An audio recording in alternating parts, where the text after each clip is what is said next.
Good morning and welcome to this lesson. So today I'm going to talk to you about macros and what they actually mean.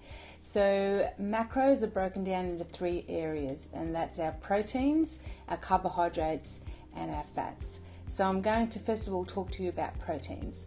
So proteins are foods like meat, fish, chicken, cheese, eggs, yogurt, lentils, and I don't think I've missed out, and beans. And they actually are the building blocks of our body, and they provide us with the nutrients that we need to grow muscles, to restore our hair, replace skin loss, and they also provide us with nutrients to build our muscles when we're doing exercises and working out with weights.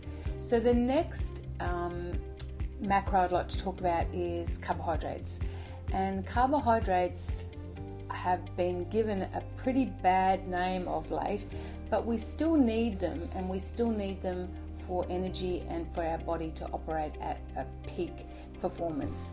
So carbohydrates, it just depends on what type of carbohydrates.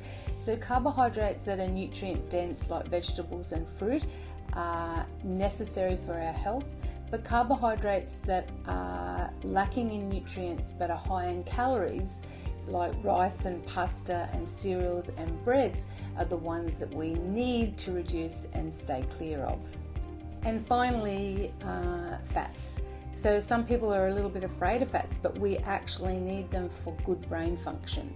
So fats from cheeses, fats from milk, fats from nuts, fats from avocado and olive oil, we really need for our brain function. So the fats that we get out of oily fish is really important as well. So they're the three areas that we need to focus on when we're trying to lose weight. And one of the big contenders here is carbohydrates. So not only do we count our calories, but we also try to count the percentage of carbohydrates that is in our daily diet.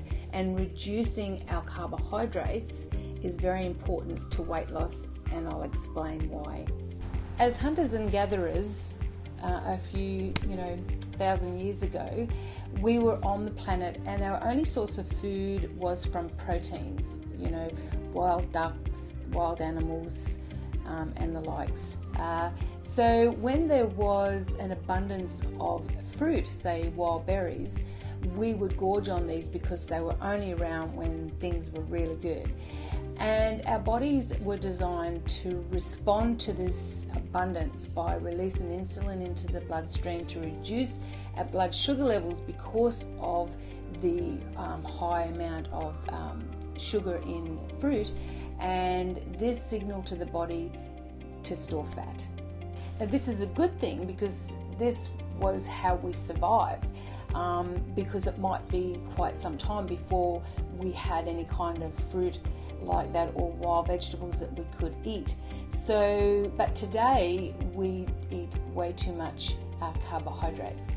So carbohydrates are used in the muscles as energy, and what we don't utilize turns to body fat to use at a later date.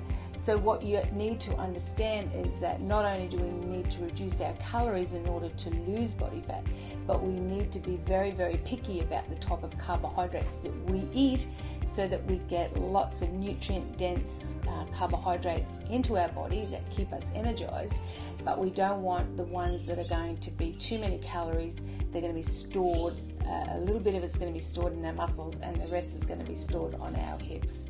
So that's important to understand. So I hope this clears up a little bit of the dilemma about macros, but also why carbohydrates have become like the enemy. But they're not, and they shouldn't be. We still need carbohydrates for our energy levels, and we still need carbohydrates because of the nutrients inside of those foods. So nutrient-dense carbohydrates like broccoli, cauliflower, cabbage, carrots, snow peas, capsicum, all those type of nutrient-dense carbohydrates are still essential to our body fat loss and also to our energy and to the nutrients that we need in our body. body. So let's get started with the MyFitnessPal so that we can really truly understand what calories mean and how they affect your body and your body fat loss. I'll see you in the next lesson.